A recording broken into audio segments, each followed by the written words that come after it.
All right, before the urban migration of people leaving, perhaps what we'll do is talk about some innovation and show some. Are we cool with that? Oh, amen. Humans, hello. Great, let's get on with it. Here's the deal. This is what I'd like to do. Bloody hell, you've got amazing graffiti in your city. Please do not clean it up. It looks amazing. It's phenomenal. Celebrate that culture. That's my first recommendation. The second thing is, I work for AOL. Now, what's fascinating is, so why am I here at a city summit talking to you guys about cities, but I actually want to talk about people, because what we are is an organization that brings together all of this. It's platforms, it's scale, it's all about data, but the thing I want to talk about today is innovation, which happens to be the tagline for this conference. In the middle of it is humans. So I love bringing brands to people and people to brands. And I think cities are just like brands. So I want to talk about that as a creative marketer. But to do that, I want to do it in the context of culture and code and creativity, because that's the heart of what you guys are trying to do here, and it's something that I think every city is trying to do as well. I think you'd all agree, this is all about culture, no code. Those of you in the who had one of these as a kid? Amen. Who still uses it? Not one bloody hand. Anybody still roller skate? Hey! But what's interesting about this is that, who would have thought that Apple would come along with the iPod and beat Sony over the Walkman? What a great name that was. I believe this is all code, no culture. Because if Google do great work, no doubt, but if you want to defriend everybody in one day, wear those around your city and see how quickly you're not going to have friends. So that is all culture, all code, no culture. Now, what's fascinating for me is that you need a balance of both. So culture and code is local. And if you think about cultural movements, they are localization. Not every culture can actually be global. And that's why you're here as a mixing pot of people today. And an example of that is this. This is a brand you may not have heard of, which is in Ghana, but it's called P-Cola. Now, that doesn't translate to every country that I know of, so not a lot of us are going to reach for that brand, one would suspect. Code, however, is global. So it's the foundation to build cultural movements. And we all know that because we all participate in them digitally. Disruption is a word I heard a couple of times this morning. I certainly heard it from Amsterdam. This is amazing. If we think about disruption is not just about technology. No, it's about business. And business and cities are a brand of a business. And if I think about it, forget about innovation, actually. It's about what are you doing for invention. And invention for me is something like this. So I live in New York City. I think this is quite amazing. They celebrate the fact that it's made in New York City.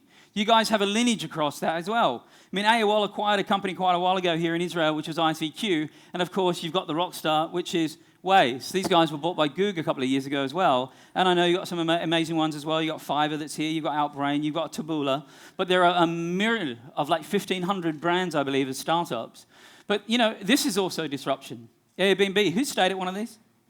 All good experiences?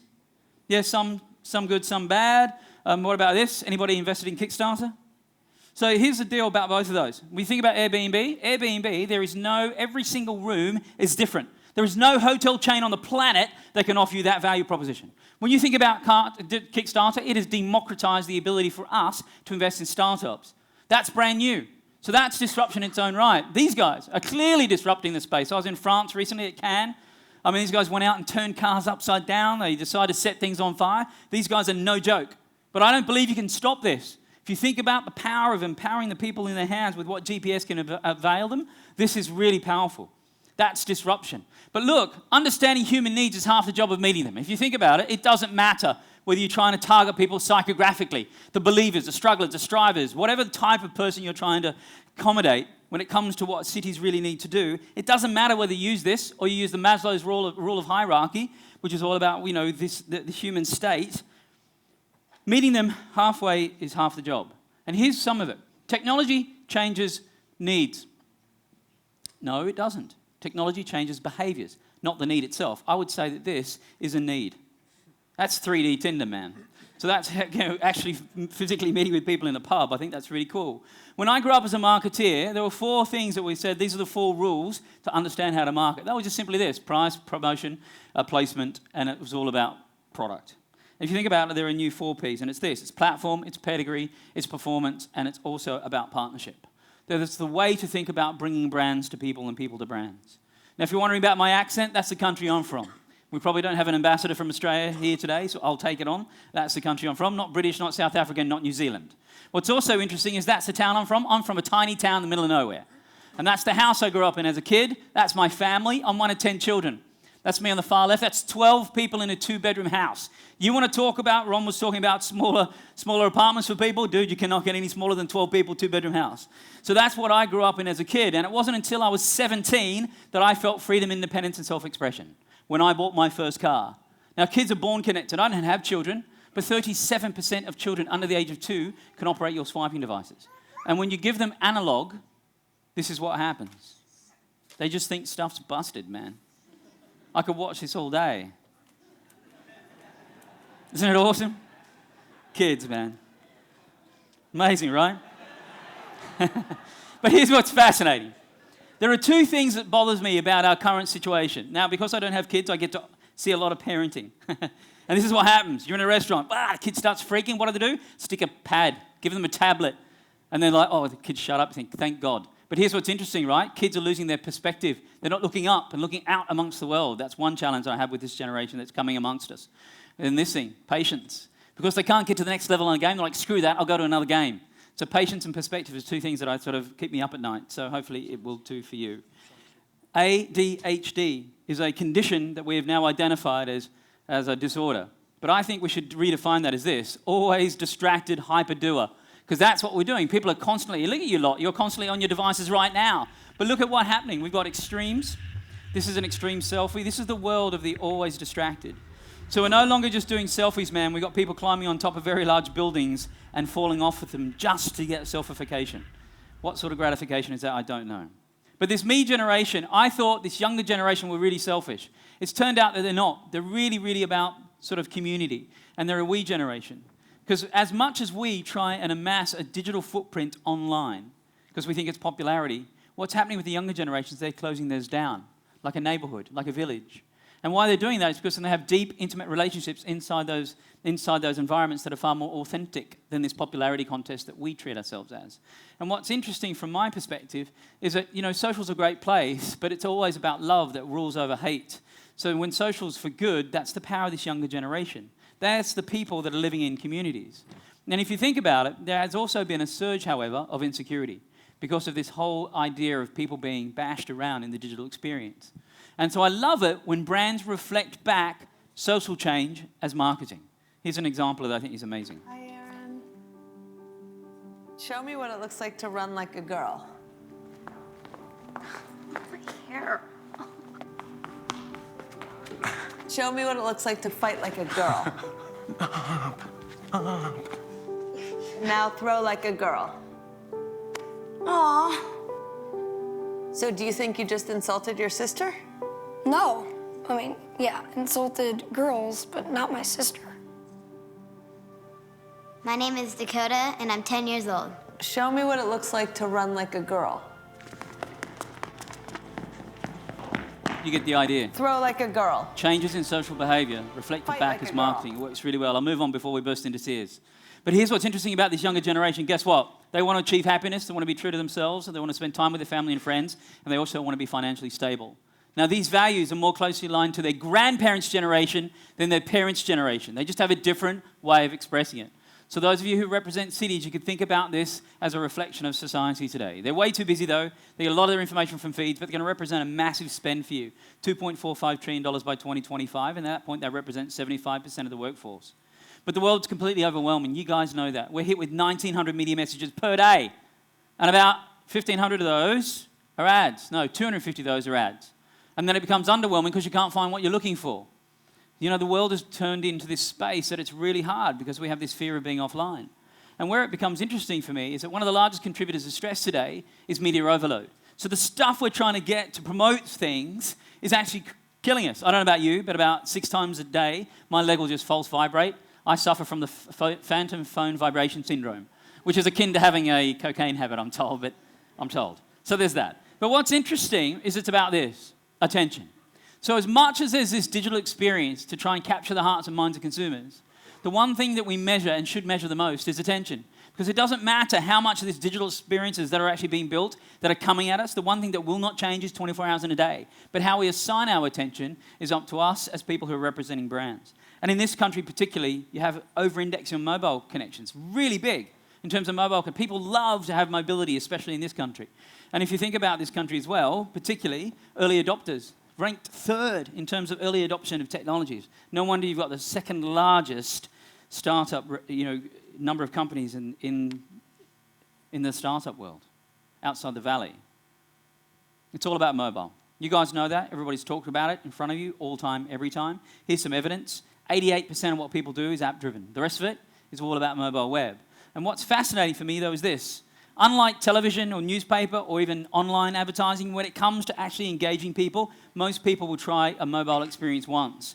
So you have to actually surprise and delight and do things differently.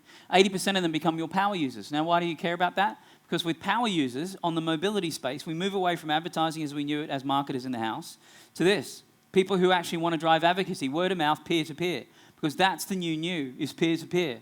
It's not about mass anymore. It's about these peer-to-peer close relationships. So it's about advocacy over awareness. But there is a revolution happening in ads. This is, again, how a lot of people you probably spend marketing money talking about brands. Back in the day, this is how people used to market. Really simple type of marketing. Part of that was outdoor. Some of that was on television, newspaper, radio, etc. This is what people have to experience brands today. There's lots of different ways for people to touch your brand. And it's just getting more and more and more distracted.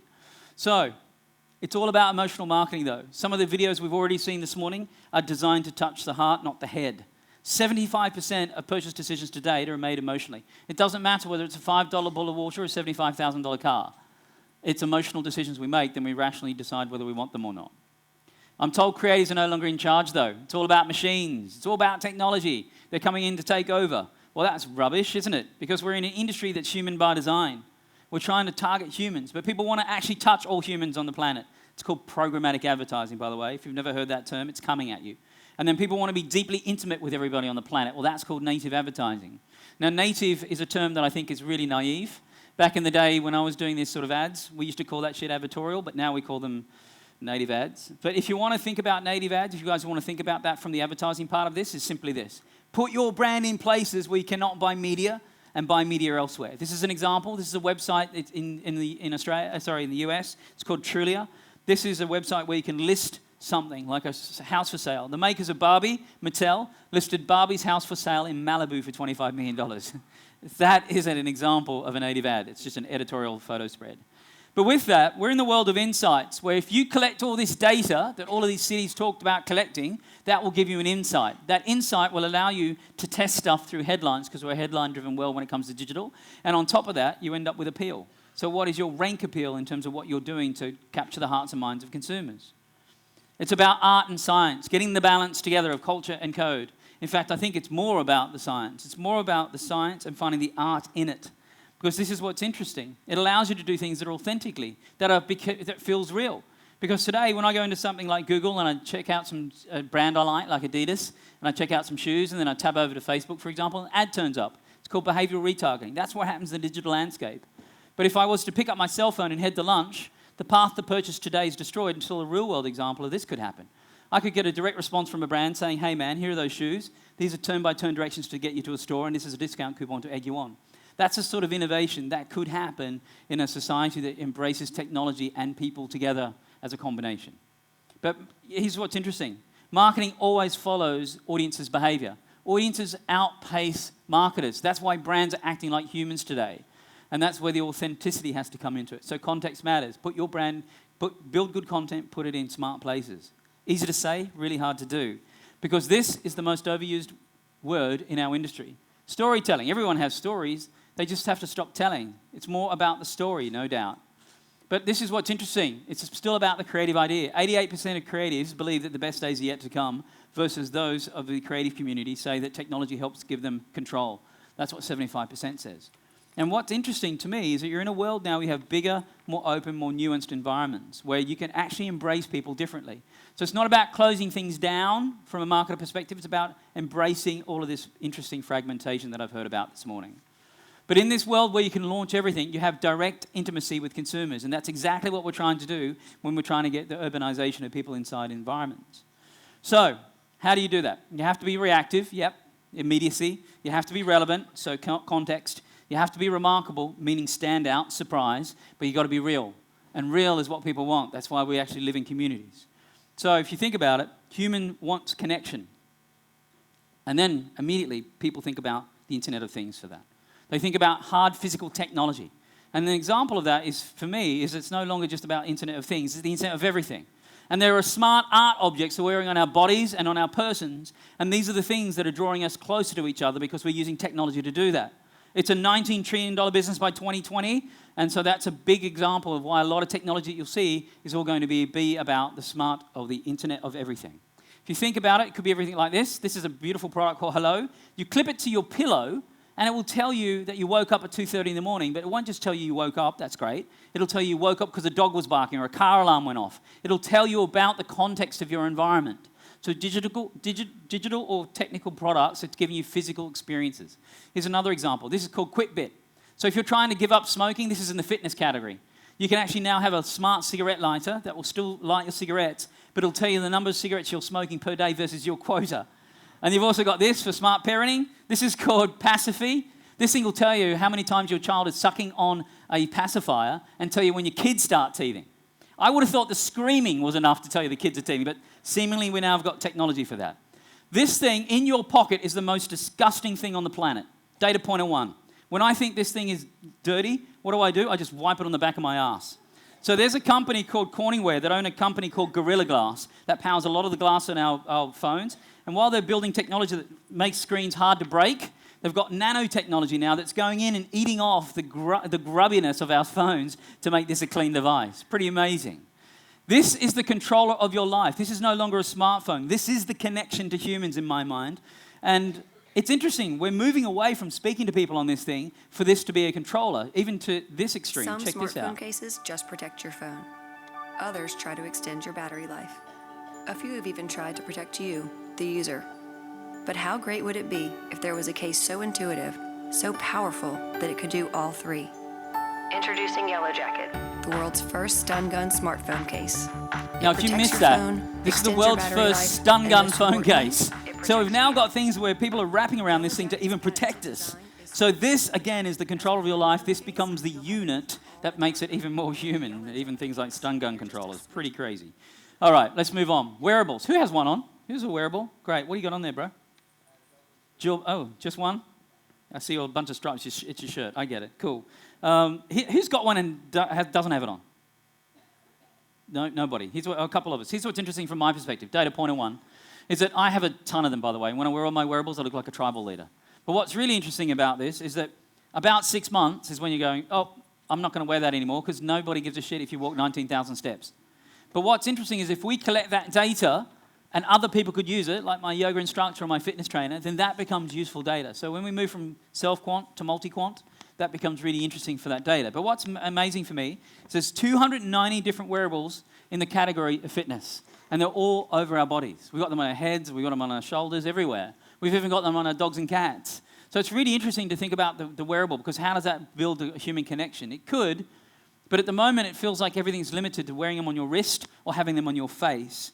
But it's not true, because we've got things like this that are coming at us. Have you ever noticed that the world's most powerful men don't carry a wallet?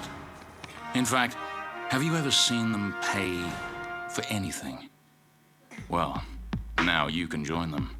Introducing the MJ Bale Power Suit.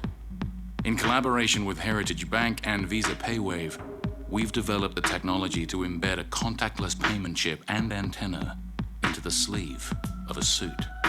So now you can pay invisibly wherever you go. How about them apples? You want to live in a society where that happens? Woohoo! But what's happening is everything's becoming fully immersive, and we're measuring everything now. And it's fascinating, because what we're trying to do is drive emotion through this connection. But if you are going to drive emotion through connection, you need to drive meaning. So it's not enough to be immersive. You have to drive meaning behind it. And here's some examples of stuff from my perspective that means a brand needs to be an experience. Now, let me just show you a couple.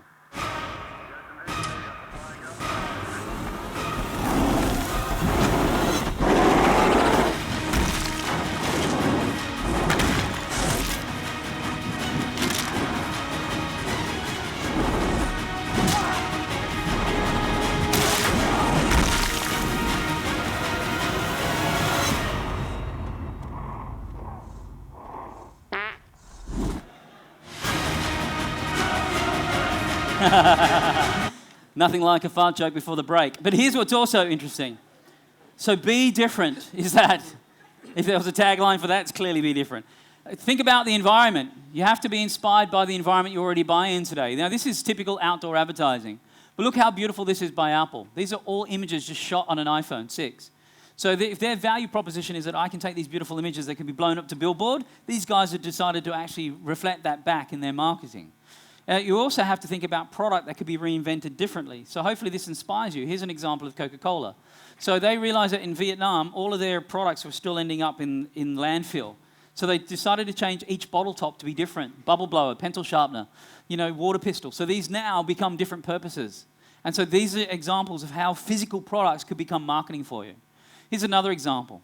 The maker community, of which we're going to hear lots and lots about, and it also leans into the element of hacking community.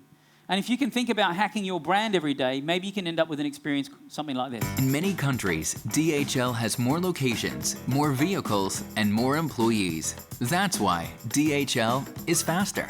However, to communicate this with a classic advertising campaign is expensive. So why couldn't the competitors advertise for DHL?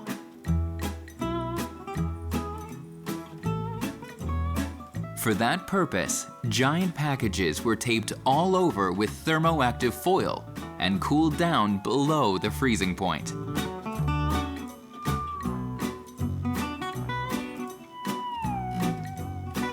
In this way, the competitors picked up a black package that transformed back at temperatures above freezing and delivered the message in the most beautiful colors. To address Pretty this cool in to the think about brand hacks, huh? Right. But here's what I can tell you, man. Sure as anything else, is there's more connectivity, there's going to be more screens, there's going to be more customers, and there's going to be more data. And so if you think about it, what are you going to do with that? Well, one thing that I do know is that video will continue to be everywhere. So one thing around all that is the beautiful art of story through video. 90% of people are really freaky for it. So as an ambassador of cities, this is what's really interesting from my perspective, is that people love to engage in video. We just love to absorb it. We're a show-me culture, as you guys know. But it's all about sight, sound, and motion to create emotion, to drive people to do things differently. That's really what we're trying to do. And who would have thought you could tell a brand story in 6 seconds? Somebody stood up here 3 years ago and said that? No way. You wouldn't believe them. But today, you're no longer locked for 30s and 60s. It's no longer just about a television-driven world. It's all about a different way to get in front of people when you're trying to be a brand ambassador. So whether it's 6 seconds or as long as you like, it's up to you. But here's an example of 6 seconds. I think it's quite cool.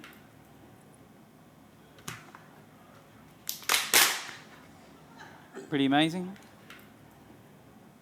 Let's watch it twice. Why not? So fun. Brilliant. But here's what's also interesting. Again, back to stories. It's less about telling, it's more about story. And as a brand, if you find it hard to do that, think about the context. Because here's a beautiful example. Don't thank me. Thank the savings.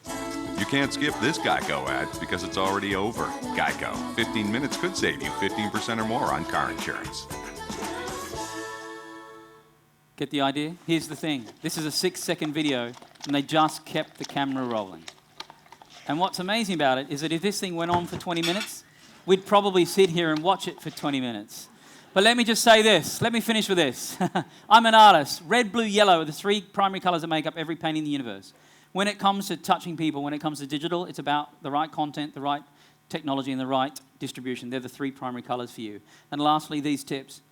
Don't just remix the culture, reframe it, reinvent stuff. Find the right people, because the power of the influence is very important. Generate user-generated communities, not just user-generated content. Let the consumer own your brand. Make sure your physical and digital experience feel authentic and real. Don't just build stuff digitally and think that's really what happens physically. They have to combine together well and fail forward, because without failing forward and celebrating that, you won't get to reach success sooner. And bottom line is, if you obey all the rules, you miss all the fun. Thanks very much for hanging out. Cheers.